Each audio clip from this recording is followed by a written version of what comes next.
오늘도 사연부스를 방문해 주셔서 감사합니다. 가만히 고개를 들어 하늘을 바라보면 눈길 사이로 스며드는 빛들처럼 각자의 가슴에도 저마다의 이야기가 들어와 살죠. 오늘 들려드릴 이야기는 한평생 흙냄새를 품고 살아온 시골 아버지와 그 품속에서 세상 바람을 모른 채 대학을 다니던 두 남매가 뒤늦게 깨닫는 삶의 무게에 관한 이야기입니다. 남몰래 속을 다 비워내고도 자식들 앞에서는 묵묵히 웃어 보이던 한 사람의 굵은 손등을 따라가다 보면 우리 마음도 어느새 오래된 논두렁 사이로 젖어들 것입니다. 새벽 5시, 골짜기마다 흰 안개가 거미줄처럼 얇게 내려앉은 논둑 위로 아버지 박태식의 발걸음이 미끄러지듯 스쳤다. 달아해진 고무신 끝은 빗물에 젖어도 계속 앞으로 나아갔고 단단히 묶었다.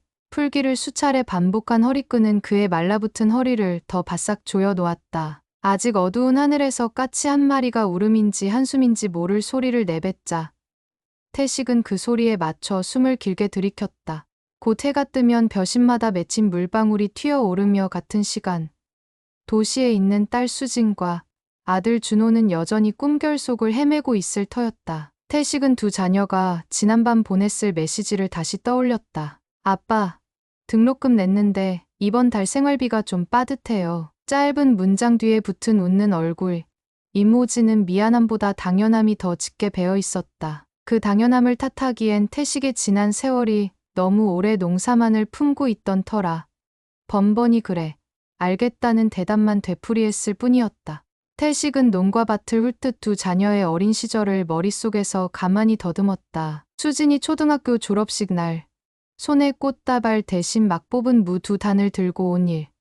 그 무를 식탁 위에 올려두고는 시골 무가 세상에서 제일 달아라며 웃던 딸아이의 눈. 그때만 해도 그는 아이들의 반짝이는 눈동자 안에서 스스로를 자랑스럽게 찾곤 했다. 그러나 해가 거듭될수록 농사로 남는 건 갈라진 손바닥과 빗종이뿐이었다. 최근에는 비료값이 또 급등해 공판장에 납품하고도 수중에 남는 돈이 겨우 100만 원 남짓이었다. 그럼에도 두 남매가 각기 다른 도시에서 보내오는 요구들은 거스르기 힘든 명령처럼 마음을 짓눌렀다. 이른 아침 일을 마치고 돌아온 태식은 허름한 창고, 겸 부엌에 놓인 낡은 전기밥솥을 열어 전날 남은 냉밥을 꺼냈다. 찬밥 한 덩이를 물에 적셔 김치 한 입과 함께 삼키며 휴대폰 화면에 찍힌 통장 잔고를 흘깃 확인했다. 얼마 전 단기 대출로 돌려막은 이자가 오늘 오전에 빠져나갈 예정이었다.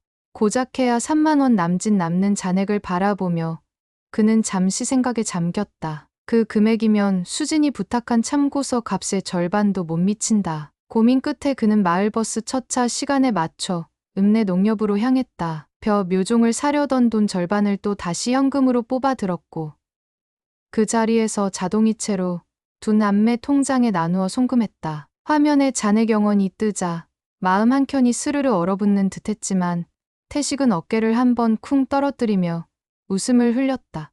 텃밭이라도 더 일구면 되지. 같은 시각 서울 교회 캠퍼스 기숙사에서 늦잠을 자던 수지는 휴대폰 진동에 눈을 떴다. 아빠 입금 완료. 그녀는 가볍게 고개를 끄덕이며 다시 이불 속으로 몸을 말았다. 오늘은 교양 수업 한 과목만 들으면 되니 느긋한 브런치를 즐길 생각이었다. 가끔 친구들은 번듯한 도시 직장에 다니는 부모에게 고급 카드를 받아 쓰곤 했다. 그런 이야기를 들을 때면 수지는 속으로 우리 아빠는 농사만 지으셔도 늘 놓치지 않고 생활비를 보내주잖아.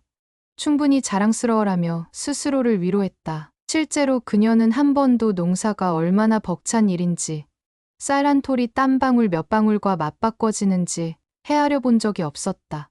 기껏해야 명절에 고향집을 방문했을 때 푸짐한 상차림 앞에서 아빠 힘드시죠?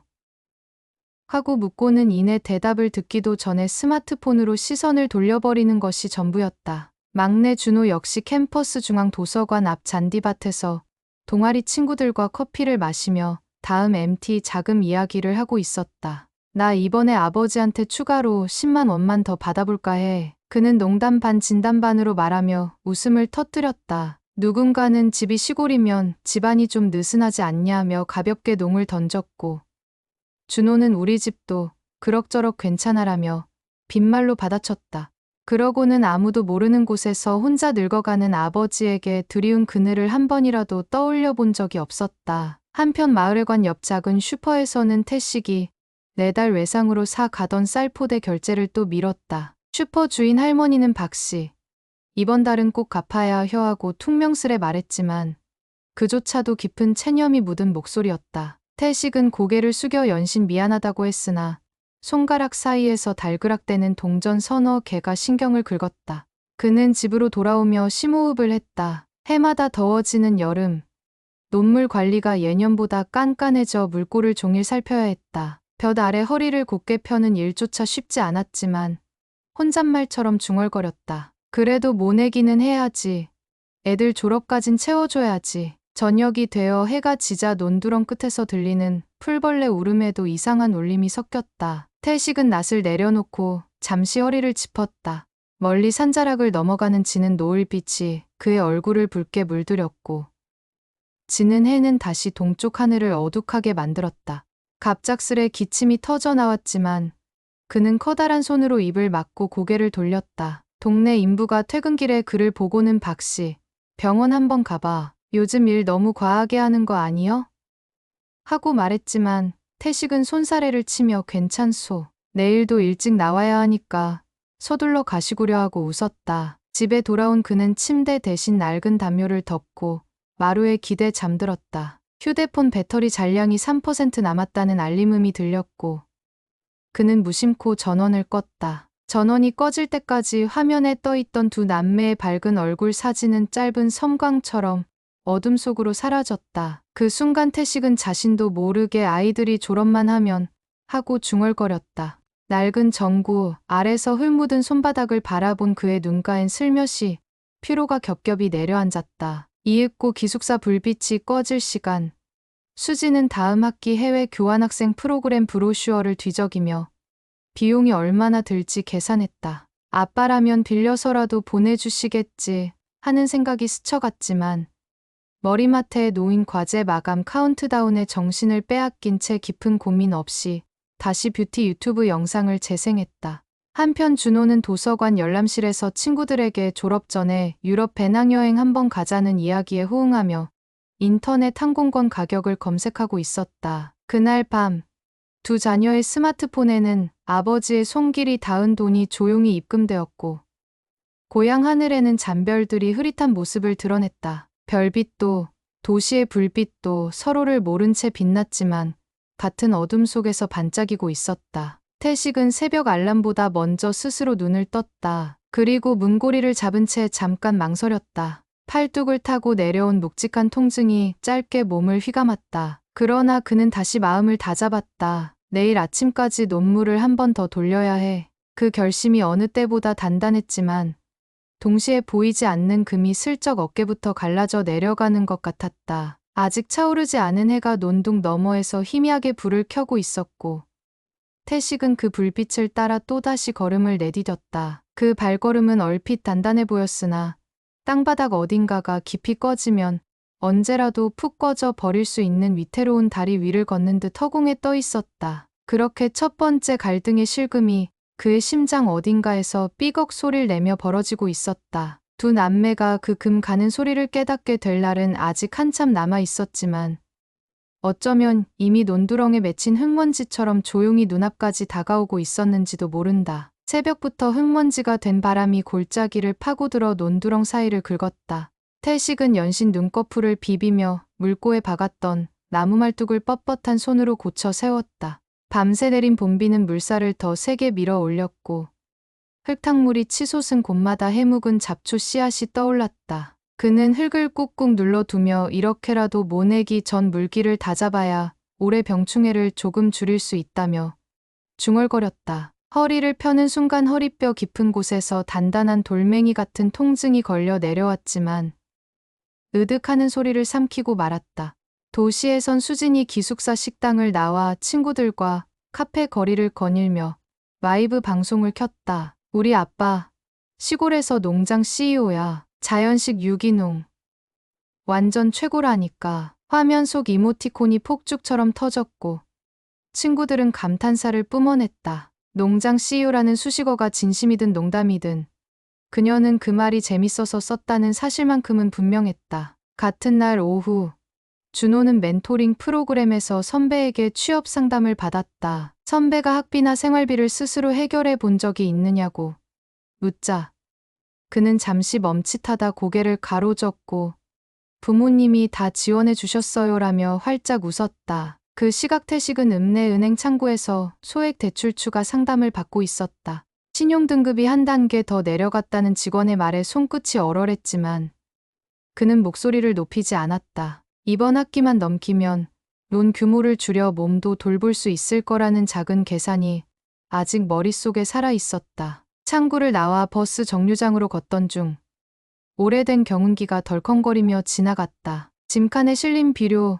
포대색이 지난주보다 2배는 더 누렇게 변해 있었으니 값이 또 올랐다는 뜻이었다. 그는 주머니 안에서 접힌 영수증 뭉치를 꺼내봤다. 비료값, 농약값, 두 남매 등록 예치금까지 껌딱지처럼 들러붙은 숫자들이 한데 엉켜 있었다. 저녁 무렵 수지는 동아리실에서 공연 영상을 확인하다 무대 조명비가 예상보다 많이 나왔다며 세장이 추가 회비를 모으자고 하자 별 고민 없이 휴대폰을 꺼내 아버지에게 메시지를 보냈다. 아빠, 공연 준비 때문에 이번 달 조금 더 필요해요. 같은 시각 준호도 산업연수 신청비를 내야 한다는 문자를 받고 아버지에게 전화해 웃으며 말했다. 선배들이 다 간단히 놓칠 수 없다고. 늦은 밤, 태식은 빈 논두렁에 앉아 두 메시지를 번갈아 읽었다. 목덜미까지 차오른 무게가 지게멍에처럼 어깨를 짓눌렀지만 휴대폰 불빛을 끄기 직전까지도 답장을 망설이다 결국 알았다. 두 글자를 입력했다가 지웠다. 보내지 않은 채 화면을 닫아버렸어도 두 남매가 잠든 사이 통장 알림이 울리길 기다리리라는 걸 그는 알고 있었다. 다음 날 새벽, 태식은 주차장 청소 알바 면접을 보러 갔다. 관리인이 새벽 3시부터 5시까지만 해도 되겠냐고 묻자 그는 눈을 잠깐 감았다 뜨며 논에 물대기 전에 일하면 됩니다라고 답했다. 관리인이 허리 다친다며 걱정했지만 태식은 먼 눈길로 창밖 새벽별을 올려다볼 뿐이었다. 그 눈엔 논밭, 두 자녀 졸업장, 빚의 끝자락까지 겹겹이 얹혀 있었다. 그날 밤, 수지는 복도 청소 아르바이트생을 보며 친구에게 속삭였다. 나도 알바해볼까. 친구는 괜히 힘들게 뭐하냐며 아버지가 잘해주시니 공부에 집중하라 했고 그녀는 그 말에 흔들렸지만 쇼핑 앱 장바구니에 담아 둔 새 립스틱을 지우진 못했다. 준호는 취업 특강에서 농업 관련 공기업을 추천받자 농사엔 뜻이 없어요. IT 쪽으로 갈 거예요라며 웃어 넘겼다. 그날 밤 둘이 야식 사진을 SNS에 올리던 시간, 고향집 외딴 부엌에서는 태식이 라면 한 봉지를 끓이다 국물 한 숟가락도 넘기지 못하고 맨빗째 싱크대로 쏟았다. 송금 사이 깊게 패인 상처엔 지난주 무릎을 찍힌 멍이 아직 시퍼렇게 번져 있었다. 그는 젓가락 끝으로 멍을 눌러보다 다시 허리를 구부렸다. 누군가는 그 손을 보며 농사꾼 손이 보기 좋다 칭하겠지만 정작 그 손을 가진 이는 밤마다 저릿한 통증에 몸을 말아야 했다. 다음 날 태식은 읍내 우체국 공중전화에서 두 대학 취업지원센터로 전화를 걸어 농촌 가정 특별장학금 가능성을 물어보며 수첩에 절차를 빼곡히 적었다. 전화를 끊고 수첩을 접으려다 손이 멈칫했다. 갑자기 어깨 끝까지 떨림이 올라와 잠시 눈을 감았다 뜨니 통증이 예고 없이 심장을 두드려대고 있었다. 오후 모판을 옮기다 허리가 꺾인 태식은 진흙탕에 넘어져 어린 모들이 흐트러졌다. 이웃이 달려와 부축하자 그는 괜찮다 했지만 갈비뼈 아래까지 번지는 진통을 느꼈다. 녹슨 삽자루를 붙들고 중얼거렸다. 올해 모내기만 넘기면 된다. 올해만. 저녁 통화에서도 그는 자녀에게 몸이 불편하다는 기색을 숨겼다. 수지는 공연 회비와 자료 구입비를, 준호는 연수비 입금을 재촉했고 태식은 웃으며 알겠다 답했다. 통화가 끝나자 전화기 화면 속에 자신은 눈두덩이까지 꺼진 얼굴로 낯설게 보였다. 그는 논밭 일부라도 임대를 줄까 고민하며 무심코 가슴팍을 눌렀다. 밤새 도둑비가 내려 모판 일부가 물에 떠내려갔다. 새벽에 달려가 참치캔으로 흙을 퍼 나르며 그는 심장이 쿵쿵 울리는 소리를 들었다. 그건 두 남매가 아직 모르는 비상벨이었다. 그날 캠퍼스 게시판에서 농촌 저소득층 장학 공고를 본 수지는 손끝이 얼어붙었다. 농가 소득 확인 서류라는 단어가 눈을 박았다. 같은 날 준호도 농촌 부모 지원금 기사 댓글을 보다가 농사로는 대학생 둘 키우기 힘들다는 문장을 읽고 펜을 멈췄다. 두 남매는 동시에 아버지에게 통화 가능하세요? 라는 메시지를 적었다 지웠다. 손가락 위에서 송금 요청 버튼 옆으로 처음 느껴보는 묵직한 버튼이 반짝였다. 그것은 오래전부터 아버지가 들고 있던 삽과 같았다. 잠시라도 들어볼 용기를 내면 무게를 가늠할 수 있을지도 모른다는 걸 이제야 깨닫기 시작한 순간이었다. 새벽이 밝아오기도 전 마을 스피커에서 비상방제 시험 안내가 울렸다. 태식은 벌떡 일어나 장판에 흘려둔 진통제 포장을 더듬었지만 남은 알약이 없다는 사실을 금세 깨달았다. 어제부터 갈비뼈 아래 찌르는 듯한 통증이 좀처럼 가라앉지 않아 숨을 들이쉬기만 해도 가슴이 쩌릿했다. 그래도 그는 외양간 옆에 세워둔 삽과 괭이를 손에 들었다. 논둑 일부가 어젯밤 비에 무너졌으니 흙자루로 막아야 다음 주 모내기 날짜를 미룰 필요가 없었다. 장화를 끌어 신고 마당을 나서는 순간 핸드폰 진동이 짧게 울렸다. 화면에는 수진의 미발신 메시지가 입력 중 표시로 깜박이다가 사라졌다. 그는 아무 일도 없었던 듯 전화기를 주머니 깊숙이 넣고 텃밭을 돌아 논길로 내려섰다. 되비치는 달빛에 그의 그림자가 길게 늘어졌다. 새벽 안개에 젖은 흙은 발목까지 젖어들었고 그 위로 들숨날숨마다 희끄무레한 입김이 뿜어졌다. 참날로 물길 가장자리를 파내려가며 그는 마음속으로 대출 이자 상환일을 세웠다. 다음 주 화요일이면 카드값과 함께 이자가 나가고 그 주 금요일엔 수진 등록금 잔금이 빠져나간다. 올해 수학 예상치는 이미 비료값 상승으로 반 토막이 났다는 걸 그는 누구에게도 말하지 않았다. 허리를 세우려다 순간적으로 시야가 흔들리며 어질어질한 구역이 몸을 휩쓸었지만 그는 손바닥으로 논둑을 짚어 버텼다.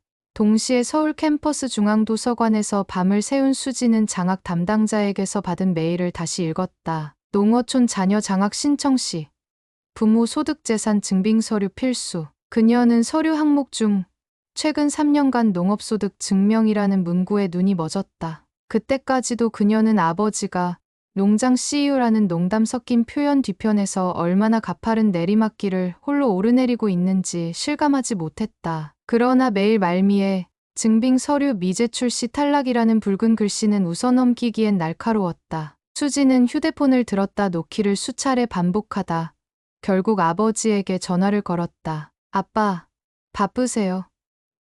혹시 이번 주 안으로 농업소득 증명 서류 뗄 수 있을까요? 태식은 삽자루를 내려놓고 허리에 묶은 허리끈을 더 조이듯 휴대폰을 세게 쥐었다. 그는 숨을 고르는데 오래 걸리지 않으려 애쓰며 그런 거 금방 돼. 걱정 말고 공부해라고 담담히 말했다. 수지는 고맙다는 말을 하고 전화를 끊었지만 목을대가 뻣뻣이 굳어 있었다. 전화를 놓자 귀가 징하고 울렸다. 막연히 농장 CEO라던 말이 허공에 새어나가며 허탈하게 흔들렸다. 같은 시간 준호는 IT 스타트업 채용 설명회를 마치고 회식 자리에서 부모님 지원 덕에 빚 없이 졸업할 수 있는 게 큰 장점이라는 선배의 말을 들었다. 그 한마디에 순간 귀가 멈춘 듯 정적이 흘렀다. 자신도 똑같은 말을 입에 달고 살았지만 그 말 끝에 숨어있던 현실을 돌아본 적이 없었다. 그는 자리에서 슬쩍 빠져나와 캠퍼스 아래 편의점 앞에 서서 아버지와 찍은 사진을 꺼내 바라봤다. 겨울논 위에서 환히 웃는 아버지의 얼굴은 기억보다 훨씬 피곤해 보였다. 그날 저녁,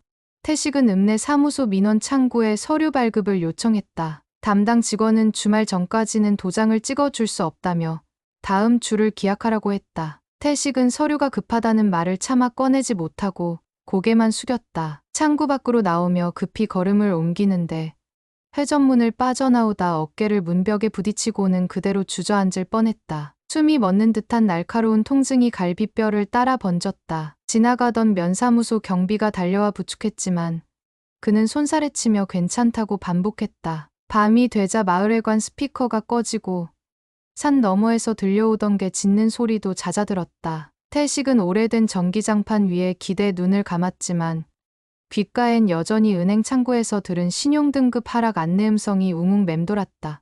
심장이 뛰는 소리를 세다 보니 새벽 2시, 뜬금없이 기침이 쏟아졌다. 갈비뼈 사이가 벌어지는 듯한 고통에 몸을 구부렸는데 그때 허리춤에 찬 휴대폰이 다시 울렸다. 준호였다. 아버지, 혹시 요즘 몸 괜찮으세요? 태식은 숨이 차 목소리가 떨렸지만 들키지 않으려 목을 가다듬었다. 괜찮다. 왜 갑자기? 준호는 선배에게서 들은 농촌 부모님들 힘드시다는 말을 전하지 못하고 그저 건강 꼭 챙기세요라는 말만 남기고 전화를 끊었다. 날이 새자 태식은 기계음처럼 움직였다. 그는 논두렁 무너진 구간을 돌보려 삽을 짚다가 결국 무릎이 꺾여 땅바닥에 손을 짚었다. 흙냄새보다 먼저 쇳내가 코끝에 스몄다. 손바닥을 들어보니 군데군데 갈라진 균열에서 선혈이 번졌다. 태식은 흙을 털어내고 아무렇지 않은 척 비닐장갑을 꼈다. 그런데 순간 그 장갑이 미끄러지며 손가락 사이로 피가 배어나왔다. 그는 장갑을 벗고 논둑 가장자리 돌에 앉았다. 뒷목이 뻣뻣해지며 시야가 빙글 돌았고 멀리서 울린 트럭 경적 소리가 물속에서 퍼지는 파문처럼 흐려졌다. 그 시각 수지는 학교 앞 카페에서 장학 서류 상담을 받았다. 직원이 농가소득 증명 발급 지연 시 장학금 심사가 보류될 수 있다고 설명하자 그녀는 집중이 되지 않았다. 그녀는 상담을 마치고 나오며 아버지에게 무작정 전화를 걸었다. 그러나 연결음이 길게 이어지다 전원이 꺼져 있습니다라는 기계음이 돌아왔다. 불안한 마음이 덜컥 쏟아져 그녀는 동아리방으로 달려갔다. 친구들의 웃음소리가 소음처럼 들렸다. 준호 역시 강의를 듣다가 거듭된 부재중 표시를 보고 마음이 서늘해졌다. 그는 수진에게 메시지를 보냈다. 누나, 아버지 연락돼. 수진은 안 돼. 걱정돼라고 바로 답장했다. 두 남매는 강의도 과제도 덮어둔 채 고향집 온라인 지도를 띄웠다. 버스표 예매 페이지를 번갈아 열어보며 이번 주말이라도 내려갈 수 있는 시간을 맞췄다. 그 사이 논둑에 앉은 태식은 겨우 의식을 추스르며 몸을 일으켰다. 혈흔이 묻은 손바닥을 가슴팍에 누르며 그는 뭐가 상하면 안 되는데 하고 중얼거렸다. 다시 삽을 들어올리려 했지만 손가락 끝이 저릿해 힘이 빠졌다. 그 순간 들리던 경운기 소리가 멀어지며 그의 무릎이 또 한 번 꺾였다. 몸이 앞으로 기울자 머리 위에서 까치가 까악하고 울었다. 논두렁 가장자리 물빛에 비친 자신의 얼굴이 새까맣게 잠기며 찰나의 파문을 일으켰다. 읍내 외곽 보건지소로 실려간 태식은 입원실 침대 대신 응급실 처치용 침상 위에 누웠다. 의사는 늑골 미세골절과 과로성 심장 증후를 동시에 진단하며 최소 일주일 정밀 검사를 권했다. 태식은 고개를 세차게 저으며 내일이라도 퇴원해야 한다고 했다. 모내기를 미루면 올해 농사는 망합니다. 의사는 그 절박함을 쉽게 접을 수 없다는 듯 잠시 눈을 감았다 뜨며 보호자 연락처를 물었지만 태식은 잠시 침묵하다 연락처 없습니다라고 답했다. 저녁이 되어도 부재중 알림만 쌓이는 휴대폰 화면을 바라보던 수진과 준호는 동시에 고양행 버스를 예매했다. 두 사람은 서로 다른 도시에서 출발하지만 새벽 5시 읍내 터미널에서 만나기로 했다. 휴대폰 충전기를 챙기며 수진은 마음속으로 아버지가 혹시 건강이 나빠진 걸까 수천 번 되뇌었고 준호는 강의 자료를 덮으며 지난주에 MT 납입금을 돌려받을 길이 있는지 검색했다. 밤새도록 내린 비가 고향 논 곳곳에 물을 채우고 있었고 응급실 커튼 사이로 흘러들어온 희뿌연 형광등, 불빛 아래서 태식은 미간을 잔뜩 찡그렸다. 간호사가 링거 거치대를 조정하며 자녀분 휴대폰이라도 알려주세요라고 하자 그는 힘겹게 고개를 끄덕였지만 입술이 움직이질 않았다. 대신 가슴께에 얹은 손을 조금 치우고 중얼거렸다. 아직은 얘들한테 말하면 안 돼요. 한편 읍내 터미널 매표소 전광판 위로 호우 예비특보라는 글씨가 붉게 번쩍였다. 밤 10시 30분 차가 결항 목록에 올랐다. 수진의 휴대폰에도 취소 알림이 울렸다. 그녀는 당황해 창구 직원에게 사정을 얘기했지만 대체 교통편은 이미 매진이었다. 준호가 탄 반대편 노선 역시 기상 악화로 운행 지연이 뜨고 있었다. 두 남매는 휴대폰으로 서로의 상황을 공유하며 초조하게 새로 고친 버튼을 눌렀다. 시간이 흐를수록 바람이 거세졌다. 병원 창문도 덜컹거렸고 태식의 호흡기 알람이 간헐적으로 울렸다. 그는 몽롱한 시야로 천장을 바라보며 모판 물기를 읊조렸다. 간호사가 수액을 교체하며 손등에 붙은 테이프를 바르게 눌러주었다. 그 접착부 아래 푸르스름한 핏줄이 드러나 있었다. 새벽 2시경. 수지는 결국 고속도로 우등 택시를 동승 구하는 글을 올렸고 준호는 기차를 타고 중간 도시까지 간 뒤 시외버스를 환승하기로 했다. 두 사람은 서로 다른 길목에서 같은 목적지를 향해 달렸지만 빗속 시야는 흐릿했고 마음은 더욱 조급했다. 그 사이 태식은 짙은 통증 속에서 잠시 의식을 잃었다 깨어났다. 꿈인지 현실인지 모호한 경계에서 어린 시절 중마고우와 논두렁을 달리던 장면이 떠올랐다. 해질녘 금빛 벼물을 가르며 뛰던 여름끝 들판. 어린 태식은 돌부리에 채어 넘어졌지만 친구가 손을 내밀었다. 그 친구의 손등에 햇살이 부서지던 장면이 번쩍 스쳤다. 정신을 차리자 낯선 형광등 불빛이 눈앞에서 반짝이고 있었다. 그는 미세한 숨을 몰아쉬며 허공을 더듬었다. 그리고 젖은 목소리로 중얼거렸다. 수진아, 준호야 올해만 넘기면 됐는데. 그 목소리가 천천히 병실 커튼 사이로 흘러나갔다. 복도 끝 자판기 옆에서 경비원이 졸음을 참으며 근무 중이었고 창밖으로 빗방울이 빗줄기로 길어졌다. 읍내 터미널 매표소 불빛도 모두 꺼졌다. 빗속에서 헤매는 두 남매의 여정을 병원 누전등 불빛이 기다리고 있었고 그 불빛은 마치 오래전 논두렁에서 태식이 쥐고 있던 호롱불처럼 깜박이며 꺼질 듯 흔들렸다. 새벽 4시 호우경보가 울부짖는 터미널 대합실 안쪽 의자에서 수지는 젖은 운동화를 벗어 무릎 밑에 끼웠다. 빗물에 스민 양말이 축축하게 살갗에 달라붙어 서늘했지만 그보다 마음 안쪽이 더 축축했다. 밖으로 내다본 어둠 속에서는 낯선 차량 헤드라이트가 드문드문 번개처럼 스쳐갔다. 그녀는 소매로 이마를 닦으며 핸드폰 화면을 다시 켰다. 읽지 않은 메시지가 8개. 모두 준호였다. 누나, 나 지금 진천 지나고 있어. 시외버스 예정보다 2시간 늦대. 아버지 휴대폰 여전히 꺼져 있어. 혹시 병원 알아봤어?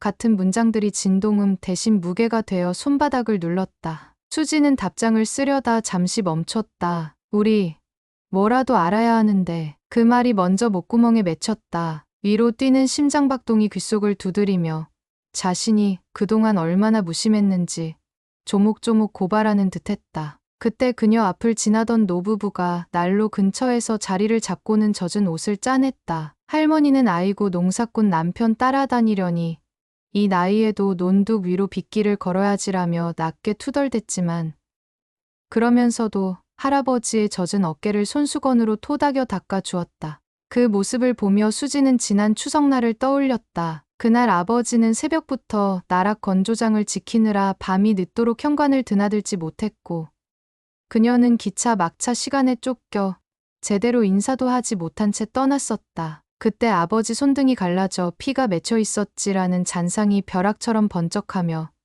눈앞에 떠올랐다. 수진의 양손이 저절로 맞잡혀 떨렸다. 한편 새벽길 국도를 달리던 준호는 시골 고속버스 특유의 묵직한 서스펜션 흔들림 속에서 머리를 차창에 기대고 있었다. 차창에 맺힌 빗방울이 후두둑 미끄러지며 흘러내릴 때마다 가로등 불빛이 길게 끊기곤 했다. 그는 이어폰을 꽂았지만 음악은 들리지 않았다. 대신 고등학교 때 과학탐구대회를 준비하며 아버지에게서 받았던 낡은 중고 노트북이 떠올랐다. 당시 친구들은 최신 모델을 자랑했지만 아버지는 이 정도면 발표 자료 충분히 만들 수 있다며 어깨를 두드려 주었다. 그때 준호는 촌스럽다며 투덜댔고 아버지 눈빛 한켠이 잠깐 흔들리던 게 생각났다. 아버지가 그 노트북을 사느라 어떤 걸 포기했을까. 가슴 어딘가가 파도처럼 요동쳤다. 버스가 잠시 휴게소에 멈췄을 때 준호는 편의점 카운터에 놓인 진통제와 파스를 집어들었다. 계산대 앞에서 주머니를 뒤적이니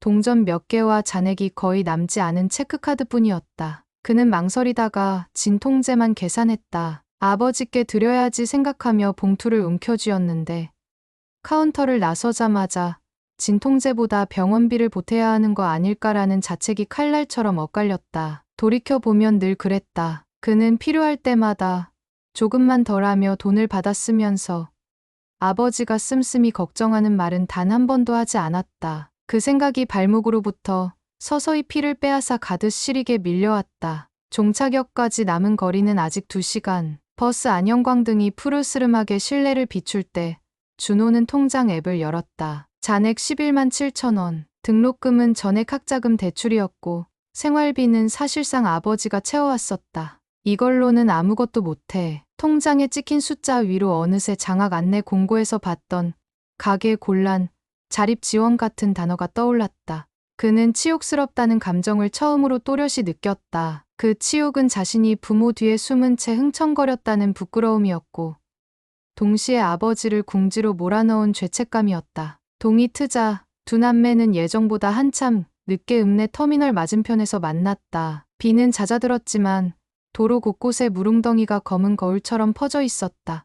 수지는 우산도 없이 달려와 준호를 안았다. 둘 다 헝클어진 머리와 퉁퉁 부은 눈으로 서로를 바라보며 동시에 물었다. 아버지 소식 있어? 고개를 저어야 하는 순간 두 사람의 표정이 거울처럼 겹쳐지며 흉하게 일그러졌다. 그 얼굴에는 걱정과 후회, 그리고 묵직한 공포가 뒤엉켜 있었다. 가장 먼저 해야 할 일은 병원을 찾는 것이었다. 마을에 큰 종합병원은 없고 읍내 보건지소밖에 없다는 것을 떠올리자 둘은 택시를 잡으려 뛰었다. 그러나 이른 아침 시외버스 회차장을 돌던 택시는 이미 예약 호출로 꽉 차 있었다. 결국 두 사람은 비에 젖은 시골 길을 따라 달렸다. 운동화 밑창에 물이 들이차며 발걸음마다 찰박거렸고 논두렁 사이 비닐하우스 위로 햇빛이 엷게 번져 나오며 안개가 피어올랐다. 그 모든 풍경이 아버지가 매일 걸었을 길임을 깨닫는 순간 수진의 가슴에서 민망함과 미안함이 뒤섞인 뜨거운 것이 치밀어 올랐다. 보건지소 앞에 도착했을 때 입구 자동문은 아직 열리지 않았다. 준호가 철제 의자에 웅크려 앉아 숨을 고르는 사이 수지는 안내판을 읽었다. 심장질환골절 외래 수요일 금요일 전문진료. 오늘은 수요일이었다. 그녀는 불현듯 혹시 아버지가 일부러 진료 날짜에 맞춰 오신 걸까 생각하며 전신이 번개 맞은 듯 서늘해졌다. 잠시 뒤 문이 열려 들어갔지만 접수창구 간호사는 보호자라고 해도 환자 동의 없이는 상태를 알려줄 수 없다고 말했다. 수지는 지갑에서 신분증을 꺼냈다 넣으며 떨리는 목소리로 응급실에 모셔진 분이 맞는지만 알려달라 간청했다. 간호사는 컴퓨터를 뒤적여 새벽 1시에 농작업 중 사고로 실려온 박태식 님이 계시다고 낮게 읊조렸다. 그 순간 두 남매 발밑에서부터 혈액이 차츰 빠져나가는 듯 휘청거렸다. 침상으로 안내받아 커튼을 젖히자 눈 아래 다크서클이 깊게 젖은 아버지가 링거라인을 물고 누워 있었다. 갈비뼈를 부여잡은 듯 호흡은 짧았다. 그러나 수진과 준호를 본 순간 태식은 억지로 상체를 일으켜 왜 왔냐.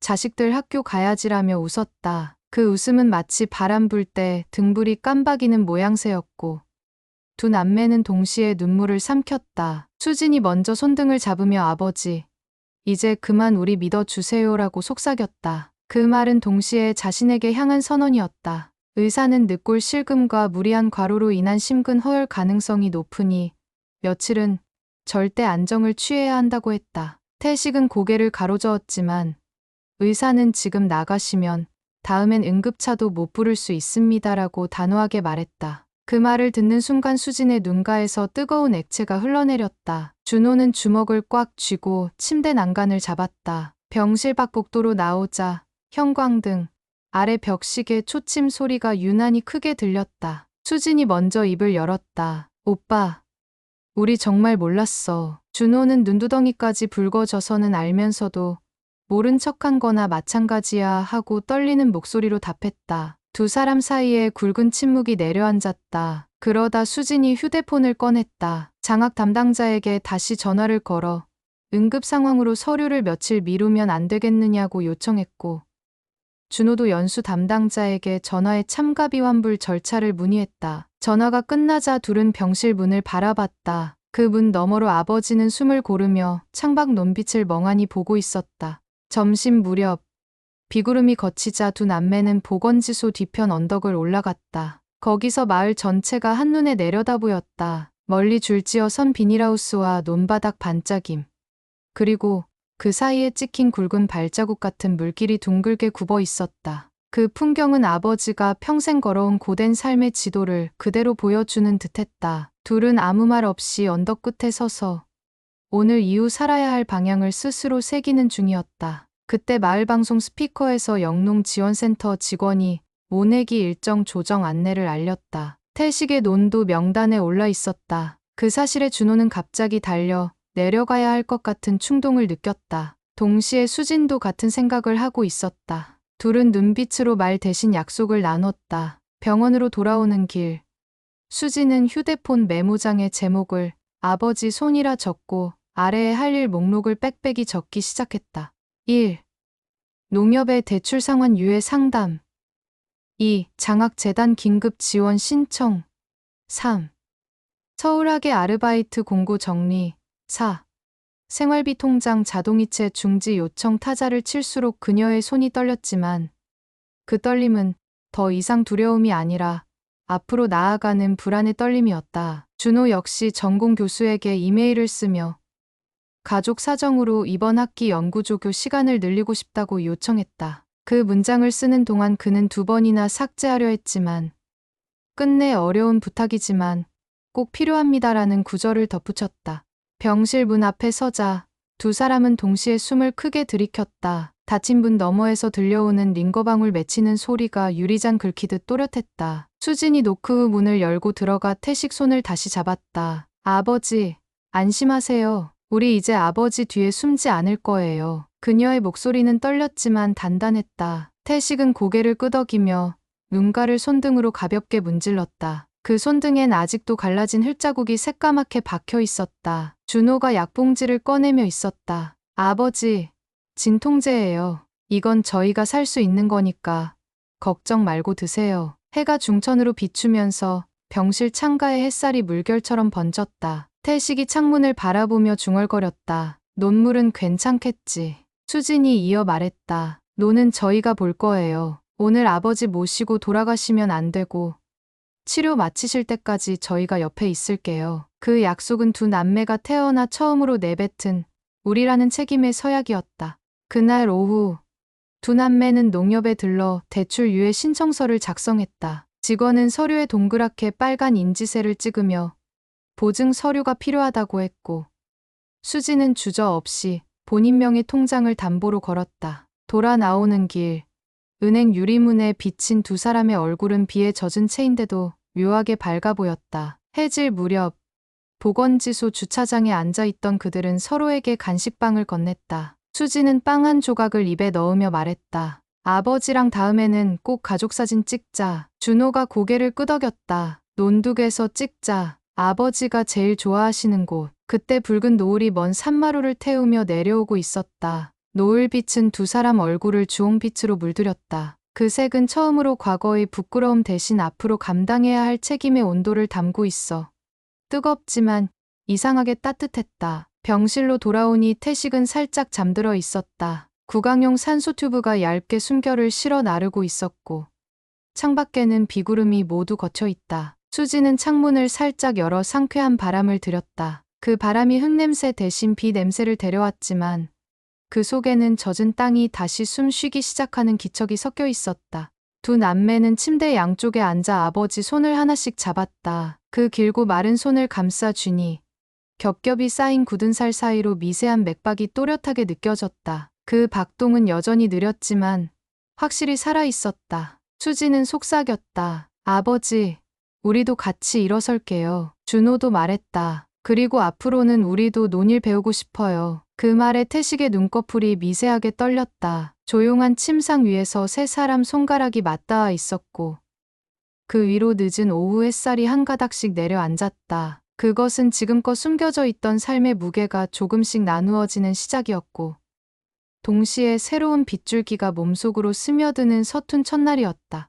창밖 논두렁 위로 마지막 빗물이 반짝였고 그 물길을 따라 어제와 다른 내일이 천천히 자라나고 있었다. 두 남매는 그 길끝에서 아버지와 함께 설 자신이 있다는 걸 비로소 깨달았다. 아직 해결해야 할 빚과 논, 그리고 미뤄둔 꿈들이 산처럼 남아 있었지만 이제 그 산을 함께 보겠다는 의지가 그들의 어깨를 하나로 묶고 있었다. 그리고 그 결심이 마치 앞으로 피어날 벼 이삭의 첫 푸른 숨결처럼 조용히 그러나 확실히 병실 공기를 흔들고 있었다. 수수용 가림막처럼 얇은 저녁 햇살이 병실 창문을 타고 내려오자 두 남매는 동시에 아버지 베개 높이를 조금 더 받쳤다. 태식은 아직 진통제 탓에 어깨가 무겁다 했지만 짙은 피로 속에서도 미간이 전보다 한결 풀려 있었다. 수진이 용기를 내어 수첩을 꺼냈다. 아버지, 대출 상환을 학교 휴학 없이도 조금씩 갚아 나갈 방법이 있을 거예요. 제가 이번 방학에 교환학생 대신 학업보조 연구원을 지원해 보려고요. 그녀는 말끝을 흐리지 않았다. 태식은 딸의 눈빛에서 숱한 봄가리를 겪으며도 꺾이지 않던 벽시 같은 단단함을 보았다. 그는 숨을 고르며 교환학생 꿈이었잖니 하고 물었지만 수지는 곧장 이제 진짜 꿈은 아버지를 함께 지키는 거예요라고 마디마디를 눌렀다. 그녀가 그렇게 단호한 목소리를 쓰는 건 이번이 처음이었다. 준호 역시 준비해 온 서류를 꺼냈다. 아버지, 농업회계 프로그램 있잖아요. 학교에서 배우는 데이터 분석 도구로 작황 예측 모델을 만들 수 있어요. 올해 생산량이랑 비용 구조를 입력하면 추세 그래프가 나와서 비료를 얼마나 줄여도 되는지 도와줘요. 태식은 종이에 수많은 그래프와 수식이 빼곡히 적힌 걸 보며 낯설어했지만 조금 뒤 눈가에 스치는 작은 미소는 고단한 숨틈에서 피어난 새싹 같았다. 그걸 내가 이해할 수 있을진 몰라도 그래, 해볼만 하겠다. 그 말에 준호는 오래 묵은 걱정의 빗장이 스르르 풀리는 느낌을 받았다. 수지는 장학 담당자와 재통화의 장학금 제출 기한을 일주일 연장받았고 동아리 공연 회비를 돌려받기 위해 선배들에게 사정을 설명했다. 선배들은 불만을 터뜨릴 줄 알았지만 뜻밖에도 가족이 먼저지라며 공연 의상을 중고 거래로 돌리겠다고 했다. 휴대폰 너머로 들려오는 그 말 한마디에 수지는 세상이 갑자기 한 뼘 더 넓어지는 듯했다. 준호는 캠퍼스로 돌아가기도 전에 취업지원센터에 임시 근무 신청을 넣었다. 데이터를 정리해주는 대신 소정의 장학 포인트를 받는 단기 업무였지만 그는 처음으로 친구들과의 배낭여행 대신 자신의 이름으로 가족을 위한 금액을 적립해 가는 기분을 맛봤다. 그동안 알바하면 생활을 축내는 일이라 생각했지만 지금 느껴보니 알바가 아닌 참여였다. 며칠 뒤 의사는 태식의 호흡 속도가 안정되었다며 퇴원을 논의했다. 그러나 두 남매는 한 목소리로 논의는 저희가 돕고 아버지는 더 쉬셔야 해요라고 요구했는데 예상치 못한 단호함에 의사가 눈을 크게 떴다.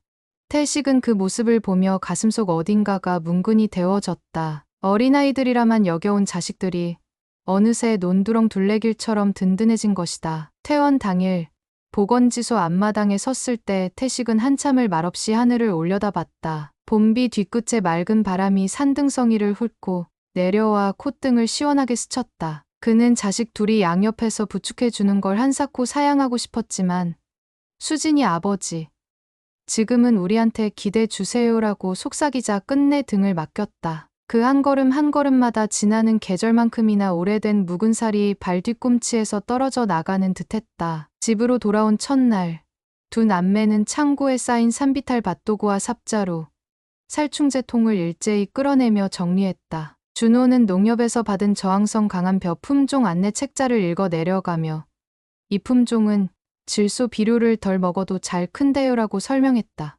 태식은 흙 묻은 모자챙을 만지작거리며 새 품종은 모험인데 하고 망설였지만 곧 그래, 올봄엔 한 뼘이라도 욕심을 덜 자라며 고개를 끄덕였다. 수지는 모내기 일정표를 손바닥 크기 달력에 옮겨 적고 그 옆에 대학 일정과 겹치지 않는 시간대를 붉은색으로 표시했다. 작은 달력 안에서 세 사람의 시간이 퍼즐 맞추듯 맞물렸다. 며칠 사이 논두렁은 풀향이 짙어졌고 모판에는 새순이 바늘처럼 촘촘히 솟아올랐다. 두 남매는 새벽 4시 알람을 맞춰 태식을 대신해 논물을 확인하러 갔다. 처음 진흙에 발이 빠졌을 때 수지는 꽤 크게 비명을 질렀지만 곧 바지 밑단까지 흙이 묻는 게 오히려 든든하게 느껴졌다. 준호는 물꼬를 손삽으로 판에다가 허리를 펴며 아버지가 매일 하셨던 일이 이거구나 하고 숨을 내쉬었다. 서로를 바라본 두 남매는 동시에 웃었다. 그 웃음은 흙냄새와 새벽 안개 냄새가 뒤섞인 생경한 향기였지만 낯설기보다 오히려 어린 시절 흙집 놀이터를 찾아낸 듯 반가웠다. 태식은 창가에 기대 그 모습을 보았다. 갈비뼈 통증이 아직 완전히 가시지 않았지만 자식들이 논둑 위에서 허리를 펴는 각도를 볼 때마다 이상하게도 통증이 조금씩 옅어졌다. 그는 속으로 모내기는 결국 마음을 씹는 일인가 하고 중얼거렸다. 평생 자신의 어깨 위에만 얹어있던 짐이 조금씩 분산되는 느낌이 들자 무거웠던 날들이 겨우 온전히 지나갔음을 실감했다. 저녁 밥상에는 간만에 삼겹살 대신 호박잎쌈과 강된장이 올랐지만 세 사람은 웬만한 잔치상 못지않게 맛있다며 연거푸 밥을 비웠다. 식사를 마친 뒤 수진이 블루투스 스피커로 조용한 클래식 곡을 틀었다. 도시에서 스트레스 받을 때 이 음악을 듣곤 했어요라는 말에 태식은 귀를 세우며 논두렁 바람 소리랑도 잘 어울린다 하고 미소 지었다. 그 미소 속에서 한때 메말라 갈라지던 손등 피부가 기름진 듯 윤기가 돌았다. 밤이 깊어갈수록 집안 공기는 오랜 훈훈함을 되찾았다. 태식은 조용히 마루에 앉아 두 남매가 돈 계산기를 두드리며 앞으로의 학비, 생활비, 농사비용을 열거하는 소리를 들었다. 숫자 사이사이에 우리라는 주어가 반복됐다. 그는 그 소리가 벌레 우는 들판의 합창처럼 낯설면서도 황홀했다. 그때 문득 자식들에게조차 말 못한 속갯말이 목구멍 끝에 맴돌았다. 사실 너희가 학비 달라 했을 때 고마웠다. 내 어깨를 그만큼 믿어줬다는 거니까. 그러나 그는 그 말 대신 이제는 내 손길보다 너희 손길이 더 많은 날이 오겠구나라고 천천히 입 밖에 냈다. 두 남매는 조금 놀란 듯 했지만 이내 고개를 숙이며 우리가 꼭 해낼게요라고 답했다. 그날 밤 들창 너머 별빛이 뚜렷했다. 태식은 방 한가운데 놓인 낮은 탁자에 세 사람의 손이 포개져 있는 모습을 오래 바라봤다. 모내기 전날 밤엔 늘 긴장으로 잠을 이루지 못했지만 이번엔 달랐다. 새로 싹튼 믿음이 따뜻한 이불처럼 등을 덮었다. 두 남매가 마루 끝에서 잠이 든 걸 확인한 태식은 살며시 문 밖으로 나가 논두렁까지 걸었다. 달빛 아래 물길이 유리처럼 반짝였고 모들은 아침 빛을 기다리며 잔잔히 물결쳤다. 태식은 물속에 손을 담갔다. 농부의 손을 이토록 가볍게 만든 적이 있었던가. 싸늘한 물속에서 느껴지는 부드러운 진동이 결국 가족이라는 두 글자로 응고되어 있었다. 집으로 돌아오는 길. 그는 마음속에서 오래 묵은 돌덩이가 불현듯 부서지는 소리를 들었다. 그 파편은 물길 따라 천천히 흘러갔고 자리엔 흙냄새와 같이 포근한 빈 공간이 남았다. 그 빈자리에 내일 떠오를 해가 스며들 준비를 하고 있었다. 새벽 닭이 울기도 전 논둑 위에 엉긴 물 한 개가 흰 보자기처럼 흔들렸다. 수진과 준호는 머리맡에 놓아둔 고무장화를 꿰어 신고 밖으로 나섰다. 대기엔 밤비가 남긴 흙내가 묵직하게 배어 있었고 물가에는 아직 달빛이 검푸르게 내려앉아 잔물결을 반짝였다. 얼마 뒤 태식이 갈비뼈를 감싼 천천한 걸음으로 뒤따랐고 세 사람은 논끝에서 한 곳을 바라보았다. 상류댐이 안전 방류를 시작했다는 소식이 돌며 물고가 불어날 수 있다는 이야기가 들려왔기에 오늘 첫 임무는 물기를 다져 둑을 보강하는 일이었다. 수진이 집신 괴짝을 내려놓으며 아버지, 물이 조금만 더 불어나면 둑이 넘어갈 것 같아요.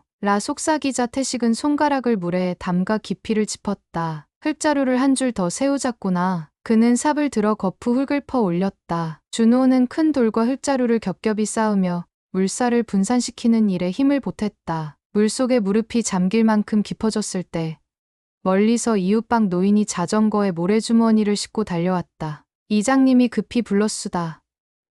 노인은 숨을 돌리며 모래주머니를 내려놓았다. 사람 손이 두세 쌍 더해지자 일은 눈에 띄게 빨라졌다. 둑을 막아낸 직후 상류 논두렁 어귀에서 흙이 움푹 꺼지는 소리가 났다. 거센 물이 어린 모판을 덮치며 흙탕을 밀어 올렸고 준호가 반사적으로 달려가 흙자루를 밀어 넣으려다 미끄러졌다. 태식이 삽을 내던지고 준호의 허리춤을 잡아 끌어 겨우 둑 위로 올렸지만 물살은 여전히 세찼다. 이때 마을 스피커에서 급박한 이장의 목소리가 터졌다. 젊은 사람들, 북쪽 논두렁으로 모여 주의소. 방송이 끝나기가 무섭게 양옆 논에서 일을 하던 청장년들이 삽과 지게를 들고 몰려왔다. 태식은 상류 방향으로 물막을 쌓을 위치를 손끝으로 가리키며 큰 돌 먼저 받고 흙자루를 엇물리듯 겹치면 물살이 꺾입니다라 외쳤다. 칠순을 바라보는 김영감도 비틀대는 다리를 붙잡고 돌을 옮겼고 40대 청년 둘은 장정답게 흙자루를 어깨에 둘러매고 허리를 굽혀 던졌다. 한 줄, 두 줄, 세 줄 해가 산마루에 걸릴 즈음 거칠던 물살이 서서히 속도를 잃고 잔물결로 바뀌었다. 태식은 진을 속에 주저앉아 한참을 숨만 몰아쉬다 두 자식과 눈을 마주쳤다. 얼굴에는 흙범벅이 잔뜩 묻었지만 은빛만큼은 불빛처럼 빛났다. 수진이 아버지 팔을 붙들고 아버지, 이제 잠깐 쉬셔야 해요. 라 했고 준호는 손수건으로 흙탕을 씻어내며 이 정도면 오늘 노는 살았습니다. 라 덧붙였다. 태식은 묻은 흙을 툭툭 털고 일어나 두 아이의 어깨를 번갈아 두드렸다. 저녁 무렵 마을에 관에서는 갑작스레 차린 국밥상이 아궁이 불길처럼 훈훈했다. 공무원과 이웃들이 함께 모여 끼니를 나눴고 태식 역시 두 자식 옆에서 국밥을 후루룩 들이켰다. 국물 김에 실린 파 향이 유독 달게 느껴지자 그는 문득 내 평생 사람이 국밥처럼 따뜻하단 걸 잊고 살았지. 라며 웃었다. 옆자리에 앉은 노인은 박영감. 오늘 우리 다 살려줬으니 오래오래 살소. 라며 설탕사탕 하나를 슬그머니 손에 쥐어주었다. 식사를 마칠 즈음 연장이 나와 방장 위에 서서 말했다. 물이 잠잠해졌으니 내일부터 수로 점검반을 꾸립시다. 젊은 손이 모자라니 자원 부탁드려요. 말을 끝내기도 전에 수진과 준호가 동시에 손을 들었다. 태식이 놀라 두 사람을 바라보자 수진은 절반은 우리가 한 일이니 끝까지 책임져야죠. 라 답했으며 준호는 논을 지키는 건 마을을 지키는 일이니까요. 라고 힘주어 말했다. 다음 날 새벽 첫 점검반이 모였다. 손전등 대신 등잔불을 들고 물 깊이를 재는 막대를 박아 남긴 자국을 기록지에 옮겨 적었다. 해질 무렵 막대 위의 물 높이를 다시 확인해 보니 전날보다 한마디 낮아져 있었다. 수지는 두 손으로 막대를 감싸며 아버지가 쓰던 오래된 막대가 이렇게 쓸모 있을 줄 몰랐어요. 라 웃었다. 준호는 물살이 잔잔해진 것을 확인하고 작은 수첩에 날짜와 수일을 깨알같이 적었다. 그 기록지 맨 아래 태식은 빚을 나누듯 물을 나누다라고 조심스레 덧붙였다. 며칠 뒤 면사무소 앞마당에서 간단한 격려식이 열렸다. 군수는 태식 가족에게 공로패를 건네며 흙을 다루는 솜씨야 오래됐지만 기록으로 사람을 모으는 지혜는 참으로 새롭습니다. 라 칭찬했다. 태식은 손에 닿는 차가운 금속판을 조금 떨리는 손으로 받아들며 자신의 노고가 누군가에게 반짝이는 금빛이 될 수도 있구나 싶어 가슴이 뜨겁게 달아올랐다. 그날 밤 세 사람은 마루에 공로패를 펼쳐놓고 오랫동안 말없이 바라보았다. 달빛이 음판 위로 비치자 글씨가 빛을 품었는데 수지는 상장의 모서리를 살포시 눌러보며 아버지, 내 손으로 받은 첫 상장보다 더 뿌듯해요. 라 속삭였다. 준호 역시 상장 뒤 밝은 날짜를 읽어 내려가다가 고개를 들어 아버지를 보며 이 글자가 우리를 다 품고 있네요. 라 말했다. 태식은 그 말을 들으며 가슴 깊숙한 곳에서 묵직한 돌덩이가 풀리는 듯한 안도감을 느꼈다. 흙먼지에 묻혀있던 세월이 달빛 속에서 서서히 씻겨 내려가는 느낌이었다.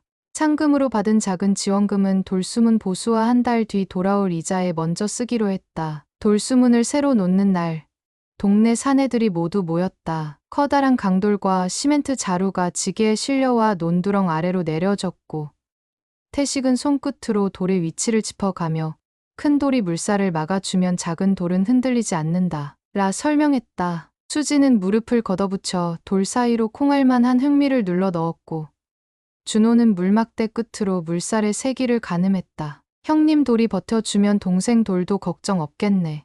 준호가 너스레를 떨자 두 귀에 모여있던 사람들이 박장대소했다. 해질녘 새로운 돌수문이 완성됐다. 투명해진 물은 고요히 흐르며 어린 모의 뿌리를 단단히 감싸주었다. 태식이 두 손으로 물을 떠 올려 맛을 보니 젖은 흙맛에 잔잔한 단맛이 섞여 있었다. 그는 하늘로 두 팔을 벌려 기지개를 켰다. 긴 세월 등을 짓눌러 오던 고단함이 물결 속으로 풀려나가는 기분이었다. 수문 옆에 쪼그리고 앉아 세 사람은 갓 찐 감자를 나누어 먹었다. 수진이 반으로 갈라준 감자를 태식 손바닥 위에 올려놓자 뜨거운 김이 손등 굳은 살에 스며들었다. 태식이 감자가 미끄러지지 않으려면 손에 힘을 빼야 한다. 라고 말하자 멀리서 종달새 울음이 잔잔히 퍼졌다. 준호는 감자 속을 파서 소금을 찍으며 코끝으로 감자 냄새를 깊이 들이켰다. 이 냄새가 우리 집 냄새였네요. 수진이 맞장구 쳤다. 이제 친구들에게도 자랑할 수 있을 것 같아요. 저녁 바람이 논 위를 스칠 때 물결엔 빈틈이 없이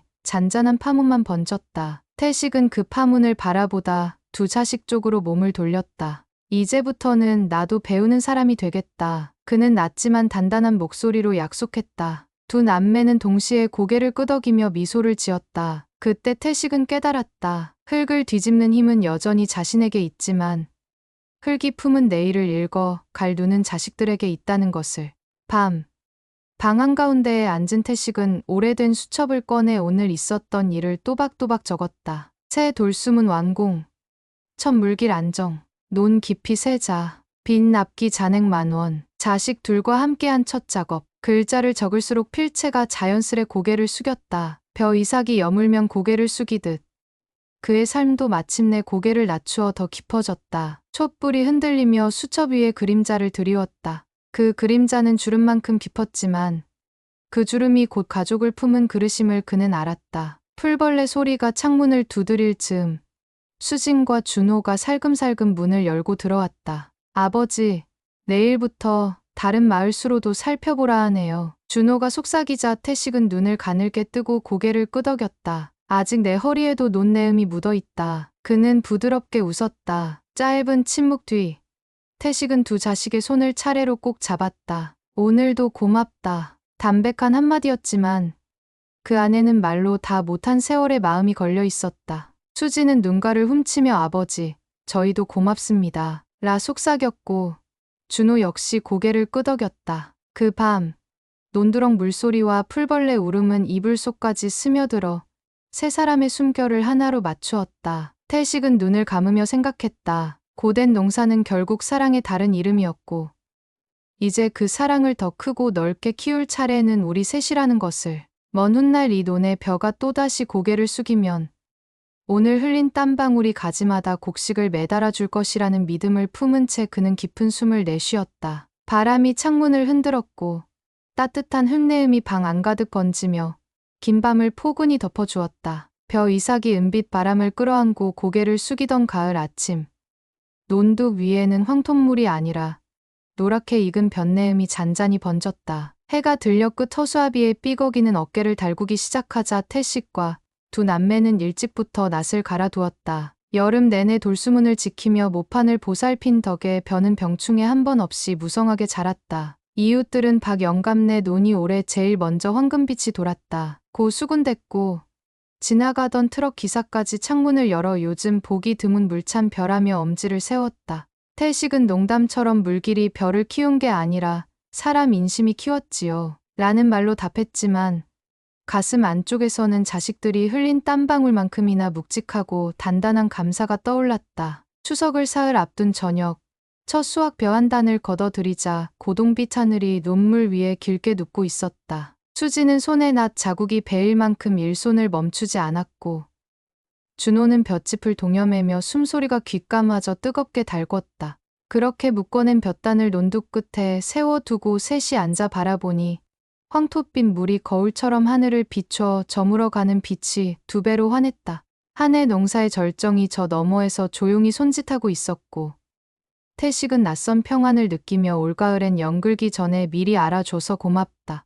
고 속으로 되뇌었다. 수확물을 마을 건조장에 옮기던 날 군청 차량과 지자들이 예고 없이 찾아왔다. 젊은 세대와 전통 농부가 힘을 합쳐 이룬 첫 수확이라는 현수막이 걸리더니 카메라 플래시가 쉼 없이 터졌다. 태식은 처음엔 쑥스러워 모자를 깊게 눌렀었지만 기자가 올해 농사의 비결이 무엇입니까?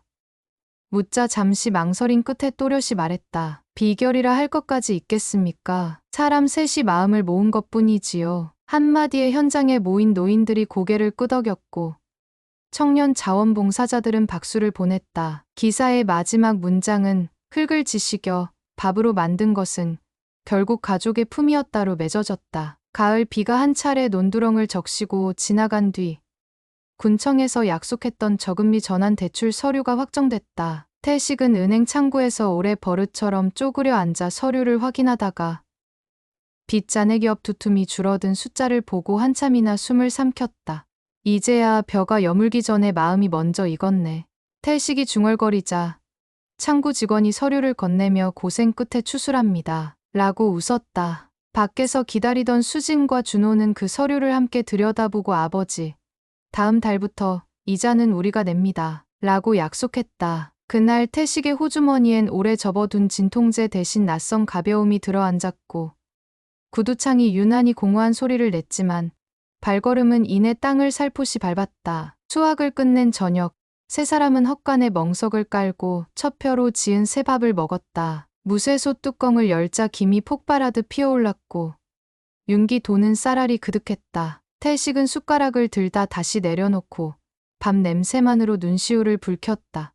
나는 늘 자식들 밥그릇을 채워준다 생각했는데 실은 내들이 내 빈 그릇을 채워줬구나. 말끝이 떨리자 수진이 기다렸다는 듯 밥 한 숟가락을 아버지 그릇에 듬뿍 올려주었다. 준호도 따뜻한 된장국을 따라드리며 이제 아버지 그릇에는 늘 넘칠 겁니다. 라고 덧붙였다. 세 사람 숟가락이 부딪힐 때마다 가벼운 쇳소리가 울렸고 그 소리는 오랜 세월 묵혀두었던 가난의 진공을 깨뜨려 바람 결이 스미도록 틈을 내주었다. 추수가 끝난 마을 잔칫날, 마을회관 앞 장터에는 갓 도정한 햅쌀이 담긴 자루가 높다랗게 쌓였다. 수진과 준호는 흙빛 내일이라는 글씨를 붉게 찍은 작은 현수막을 세우고 햅쌀을 한 대씩 나눠 담아 무료 시식을 열었다. 지나가던 어르신들이 따끈한 밥 한 숟가락을 입안에 넣고는 이 마시면 서울 백화점 밥도 부럽지 않다. 라며 흰이를 드러냈다. 태식은 장터 한쪽에서 그 모습을 바라보며 오래전 도시 도정업체가 매긴 낮은 등급 탓에 헐값에 넘겼던 쌀자루들이 떠올랐다. 그 쌀들이 발길에 차일 때마다 마음도 함께 부서졌는데 이제는 사람들 발걸음이 쌀자루 앞에서 멈추고 고개를 들어 미소 짓고 있었다.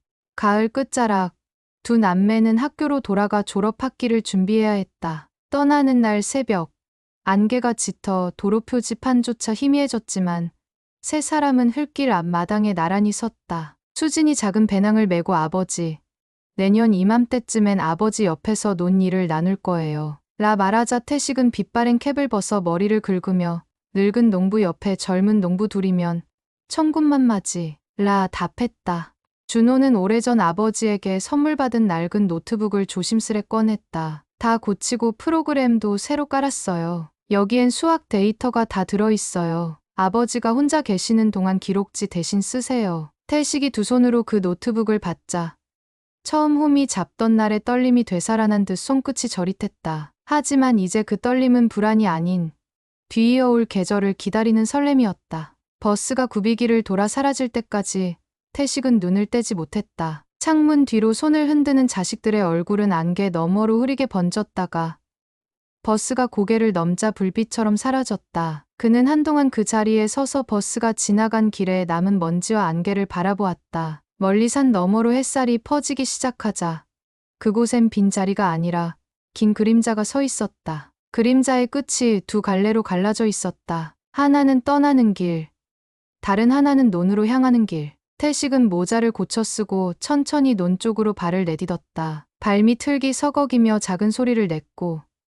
그 소리가 마치 이제 시작이다 라 속삭이는 듯했다. 논둑에 선 그는 돌수문을 한번 쓰다듬고 물 깊이를 재던 막대를 뽑아 새 자국을 표시했다. 자식들이 떠났어도 물길은 여전히 그의 일터였고 흙냄새는 숨결과 다르지 않았다. 그는 한 손으로 막대를 잡고 하늘을 올려다봤다. 구름 사이로 파란 틈이 벌어지며 햇살이 고르게 쏟아졌다. 그 빛을 눈에 담으며 태식은 속으로 작게 기도했다. 오늘보다 내일이 조금 더 춥더라도 볕만 있다면 모파는 얼지 않을 거다. 그러고는 막대를 깊숙이 박아넣고 뒤로 한 걸음 물러섰다. 거기 작은 흙먼지가 일어났다가 고요히 가라앉았다. 저녁 노을이 다시 산자락을 태울 즈음 고향 마을 라디오 스피커에서는 수진이 적어둔 편지가 낭랑한 목소리로 흘러나왔다. 아버지, 노을빛은 어디를 비춰도 따뜻하네요. 저희는 노을보다 더 붉은 마음으로 돌아올게요. 마을 사람들이 그 편지를 들으며 요즘 젊은이 치고 글맛이 곱다 며 혀를 찾고 태식은 먼 들녘을 향해 웃음을 흘렸다. 그 웃음은 오랜 세월 끝자락에서 건져 올린 맑은 물 한 바가지 같았다. 가을이 저물자 들판은 짧은 정막에 잠겼다가 서리가 내리기 전 마지막 생기를 품었다. 태식은 모판 대신 훈훈한 곡물 냄새가 감도는 창고 앞에서 섰다. 내년 봄, 새 벽실을 담을 자루를 미리 빛 아래에 말리며 천천히 고개를 들었다. 하늘에는 겨울 별자리가 맑게 떠 있었다. 별들은 그동안 보지 못했던 길을 가리키는 듯 촘촘했다. 태식은 어릴 적부터 같은 별을 보며 농사 날짜를 세어왔지만 오늘은 별자리 사이사이에 자식들의 웃음소리가 들어차 있었다.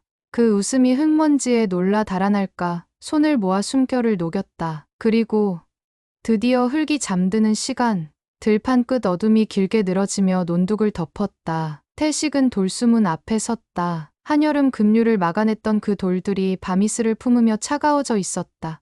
하지만 손을 대보니 돌 안쪽엔 아직도 낯볕이 고스란히 남아 있었다. 그는 조용히 눈을 감았다. 손끝에 전해지는 미열이 살아있다는 말을 대신했고 그 따뜻함이 흙과 물과 살과 뼈로 이어져 있었다. 아주 오래전 처음 호미를 쥐고 흙을 뒤집던 그날 이후 그는 단 한 번도 흙의 온기를 놓아본 적이 없었다.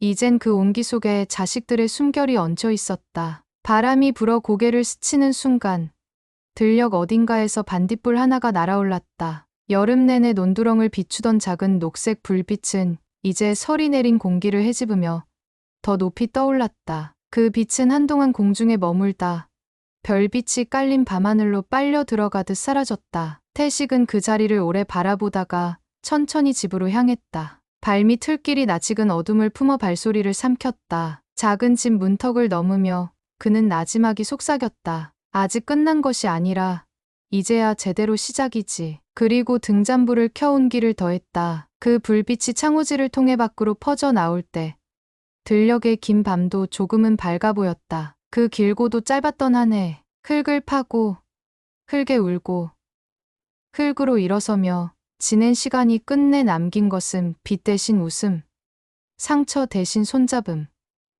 그리고 흙냄새 가득한 내일이었다. 태식의 손바닥엔 여전히 굳은 살이 남아 있었지만 그 굳은 살은 더 이상 고독의 흔적이 아니었다. 그것은 흙과 가족을 이어붙인 접착제이자 앞으로도 흙빛 내일을 일구어 갈 약속이었다. 달이 강물처럼 흐르는 밤, 작은 집 처마 끝 풍경이 달그락거렸다. 그 소리는 먼 훗날 수확될 많은 이야기의 종소리 같았다. 흙빛 내일, 그 이름처럼 밝은 숨결이 조용히 삼남매의 꿈을 덮고 있었다. 오늘도 사연부스를 방문해 주셔서 감사합니다. 누군가는 흙을 뒤집어 곡식을 얻고 누군가는 마음을 뒤집어 새 삶을 얻습니다. 들판을 가르는 발소리와 저녁 연기를 따라가다 보니 굳은 살 박인 손끝마다 가족이라는 씨앗이 싹을 틔웠네요. 당신 가슴에도 작지만 단단한 씨앗이 숨 쉬고 있다면 올가을 볕 아래 꼭 여물기를 소망합니다. 모진 바람과 긴 밤이 지나고도 흙빛 내일은 언제나 당신 곁에서 따뜻한 숨결로 거둘 수 있을 테니까요. 오늘 하루도 당신의 땅이, 당신의 마음이 풍성하기를 바라며 다음 사연 이야기에서 뵙겠습니다.